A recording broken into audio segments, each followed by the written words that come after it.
students, today I will discuss with you about motion in a straight line. Okay, so our today's topic is motion in a straight line. Okay तो बच्चों इस आज की video में मैं आपको introduction दूंगा कि जो हमारा मोशन है what are the different branches of motion, किस किस ब्रांच से हम मोशन को स्टडी करते हैं and why it is important to study the motion. Okay तो बच्चों जो ब्रांच है फिजिक्स की that deals with the study of motion is called mechanics. Okay mechanics. Okay it means जब भी हम मोशन की बात करेंगे तो वो जो बच्चों फिजिक्स की ब्रांच होगी that branch of physics will be known as mechanics. अब बच्चों उसके आगे फर्दर जो मैकेनिक्स है it is divided into two branches. One is kinematics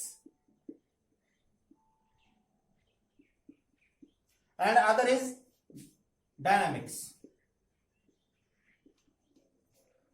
तो बच्चों अभी जो मेरा ये वाला लेक्चर है जहां इस चैप्टर में जो मेरे नेक्स्ट लेक्चर्स होंगे they are basically based on kinematics. Okay dynamics part हम बाद में डिस्कस करेंगे. Okay so what is kinematics and what is dynamics. अब बच्चों जैसे कि आपको मैंने बताया कि जो मैकेनिक्स है it is the branch of physics that deals with motion of the object. Okay अब जो काइनेमेटिक्स है बच्चों ये मैकेनिक्स की वो ब्रांच है that tells us how to describe motion. तो काइनेमेटिक्स हमें क्या बताती है? Tells us how to describe motion. Motion को कैसे डिस्क्राइब करना है. ओके वो जो ब्रांच होगी मैकेनिक्स की that will be known as kinematics. And what is dynamics. But जो डायनामिक्स है ये हमें वो बताएगी कि व्हाट कॉजेज मोशन. मोशन का कॉज क्या था. What causes the motion. Okay तो these are two different branches of mechanics and mechanics is itself is a fundamental branch of physics. Okay physics की वो ब्रांच जो मोशन के साथ deal करेगी that will be known as mechanics and further these are the two sub branches of mechanics. Okay तो बच्चों ये जो मेरे अभी जो लेक्चर है इस चैप्टर में मेरे जितने भी लेक्चर होंगे because this is basically the introduction to the third chapter of your NCERT of class 11. Okay तो आज हम काइनेमेटिक्स के बारे में बात करेंगे. ओके जो भी हम करेंगे काइनेमेटिक्स के ऊपर ही बात होगी अनलेस और अदरवाइज मैं उसमें मेंशन करूंगा कि I am now talking about dynamics. Okay so बच्चों मोशन है it is very common to everything in the universe. पहली बात तो आपको ये समझना पड़ेगी कि that motion is common to everything in the universe. अब इसका क्या मतलब है. इट मीन्स जो मोशन है अगर हम यूनिवर्स में डिफरेंट ऑब्जेक्ट्स को देखें तो वहां पे ये कॉमन होएगा. जैसे इसकी आप एक मैं आपको बताता हूं कैसे ये कॉमन है. इसको इस लाइन का मतलब क्या है. ओके अब बच्चों when we walk we are in motion. Okay जब हम चलते हैं तो हम मोशन में होते हैं. ओके अगर आप रुके हैं तब भी आपके अंदर जो है मोशन हो रहा है because when you are not in motion. जो आपके अंदर आपके लंग्स हैं वो उसमें जो ऑक्सीजन है क्योंकि लंग्स कंटिन्यूसली ऑक्सीजन को क्या कर रहे हैं ऑक्सीजन को पंप इन और पंप आउट कर रहे हैं. तो आपके अंदर जो लंग्स है वो मोशन में है. आपके जितने भी इंटरनल ऑर्गन्स हैं वो मोशन में हैं. ओके जैसे आपके अंदर जो ब्लड वेसल्स हैं वीन्स हैं आर्टरीज हैं all are in motion. So that's why this is common to everything in universe. Okay अब तो मैंने ये एक अपनी बात की.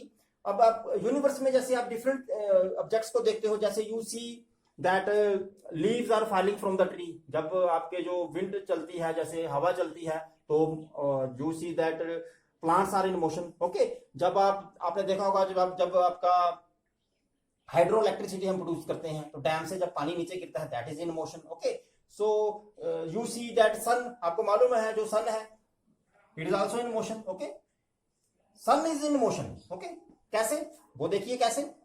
क्योंकि आपको मालूम है कि जो अर्थ है अर्थ क्या करती है बच्चों. अर्थ 24 आवर में रोटेट करती है about it axis and in 1 year 24 hours है ना it rotates on its axis and in 1 year it revolve around the sun. एक साल में वो सन के अराउंड रिवॉल्व करती है. अब जो आपका सन है वो क्या करता है. सन जो है it is in motion in Milky Way, वो मिल्की वे में मोशन में है, और जो मिल्की वे है गैलेक्सी वो खुद भी मोशन में है, वो अपने लोकल ग्रुप ऑफ गैलेक्सी के साथ मोशन में है। तो this is what I mean to say that it is common to everything in the universe. Okay, right from your body to trees and other physical phenomena of astronomical scale, जैसे आपका solar system हो गया, आपके galaxies हो गए, तो वो सारे मोशन में है। That's why motion is common to everything in the universe. Okay, अब बच्चों इसमें जो है हम कब किसी चीज को बोलेंगे कि अब ये चीज मोशन में है। ओके, तो कब कोई चीज मोशन में होगी, तो कोई भी ऑब्जेक्ट कब मोशन में होगा। So an object is said to be in motion if it changes its position with time। Okay, अगर वो टाइम के साथ अपनी पोजीशन को चेंज करेगा, पोजीशन विद टाइम, तो आप बोल सकते हो कि जो ऑब्जेक्ट है वो मोशन में है। Okay,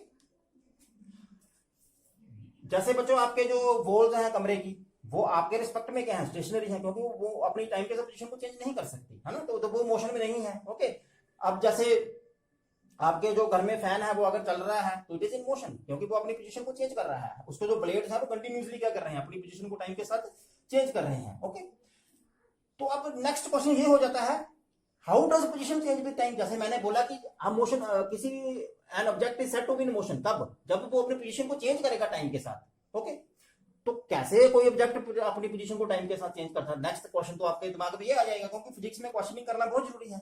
so how position changes with time, position कैसे चेंज होती है टाइम के साथ, how position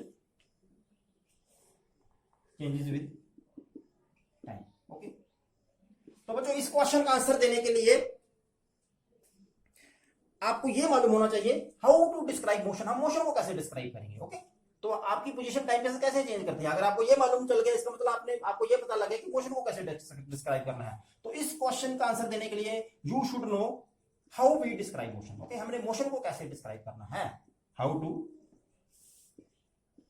describe motion. Okay, तो बच्चों ये जो है, आपको ये अगर आप ऐसे ऐसे इसको समझते हो तो you will get a very good understanding about concept of motion. तो मोशन को कैसे डिस्क्राइब हमने करना है। ओके, तो बच्चों इस चैप्टर में जो मैं अपना फोकस करूंगा, I will basically focus on motion in straight line. Okay, motion in straight line का मतलब है रेक्टिलिनियर मोशन, इसको हम रेक्टिलिनियर मोशन भी बोलते हैं। क्या बोलते हैं, rectilinear motion. Okay, rectilinear motion भी हम इसको बोलते हैं। Motion in straight line is also known as rectilinear motion. Okay, so for simplicity first of all we will discuss rectilinear motion, that is motion in a straight line, which is also a one dimensional motion. Okay, तो मतलब motion को describe करने के लिए हमें different concepts की जरूरत पड़ती है, जैसे कि वेलोसिटी, एक्सेलरेशन, उन सब के कॉन्सेप्ट्स के बारे में हम पढ़ेंगे।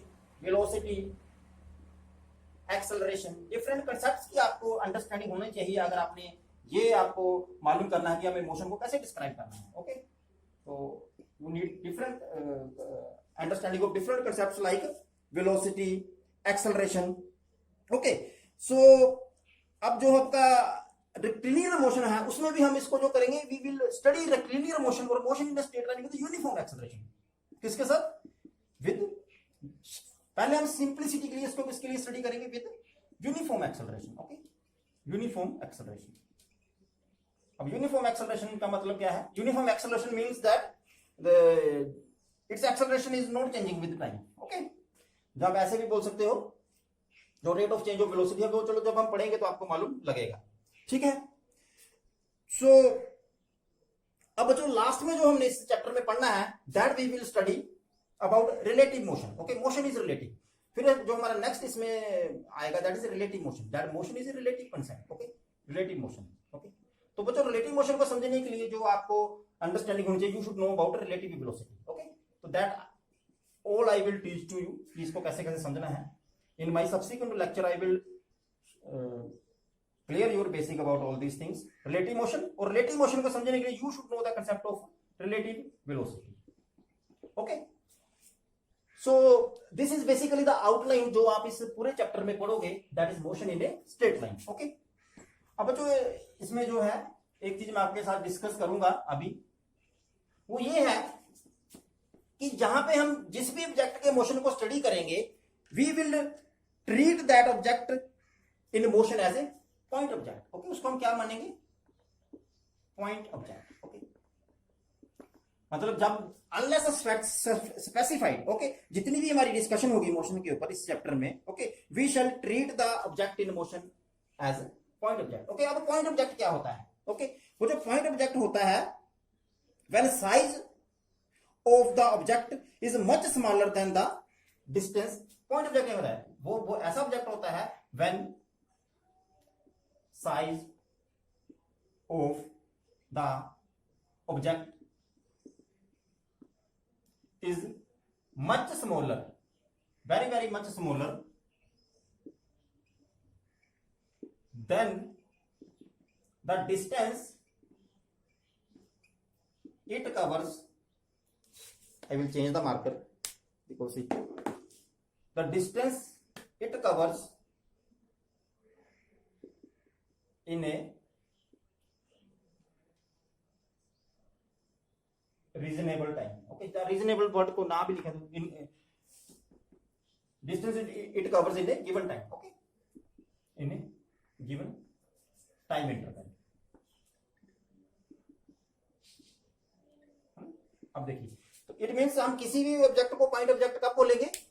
जब उस ऑब्जेक्ट का जो साइज होगा is much smaller than the distance it covers in a given time interval. Okay, for example you go to your school by bus. Okay, और जो डिस्टेंस है आपके स्कूल और बस, आपके घर और स्कूल के बीच में, suppose distance between school and your home is 5 kilometres. Okay, suppose this is your home A and B is your school, let us suppose that this distance 5 kilometres. Okay, आप जाते किस में हो? बस में। तो मोशन में कौन है? बस, दिस इज बस। ओके, तो अब बस का मान लीजिए जो बस है इट इज 10 मीटर लॉन्ग, तो इसके कंपैरिजन में जो बस है वो क्या है? That is a point object. Okay, so in our discussion we will consider that every object in motion is a point object, जब तक उसको मैं स्पेसिफाई नहीं करूंगा कि अब ये ऑब्जेक्ट पॉइंट ऑब्जेक्ट नहीं है। ओके, सो अब बच्चों जो है अब हमारा जो मेन मोटिव है कि हमें मोशन को कैसे डिस्क्राइब करना है। ओके, तो बच्चों उसके लिए जो है अब नेक्स्ट लेक्चर में I will introduce to you the concept of position, path length and displacement. Okay, so that is just a basic introduction for today lecture about concept of motion. Okay, अब बच्चों मैं अभी जाते जाते आपको एक बात बताऊंगा कि जो मोशन है it is very much related with our daily life. Okay, क्योंकि अगर आप मेरे को सुन पा रहे हो तो वो मोशन की वजह से सुन पा रहे हो, क्योंकि जब मैं बोल रहा हूं तो जो एयर मॉलिक्यूल्स हैं वो वाइब्रेट कर रहे हैं, और जब वो वाइब्रेट कर रहे हैं वहां पे लॉन्गिट्यूडल वेव्स की वजह से वो आपके एयर ड्रम तक पहुंच रहे हैं, और एयर ड्रम से जो है आप सुन पा रहे हो। ओके, और वही सिग्नल आपके ब्रेन में जाता है। इट मींस मोशन जो है it is most central concept in the study of physics. और ओके बच्चों, जितना भी हमारा यूनिवर्स है जब से ये बना है तो इट इज कंटिन्यू, यूनिवर्स भी मोशन में है, हम भी मोशन में है। So we will see that जो जब हम इसमें रिलेटिव वेलोसिटी का कंसेप्ट पढ़ेंगे तो वहां पे आप देखोगे कि जो ऑब्जेक्ट हमें रेस्ट में लगता है वो दूसरे के फ्रेम में वो मोशन में भी हो सकता है। Okay, so I think that you will study the concept of motion with great interest. Okay, thank you, that's all for today.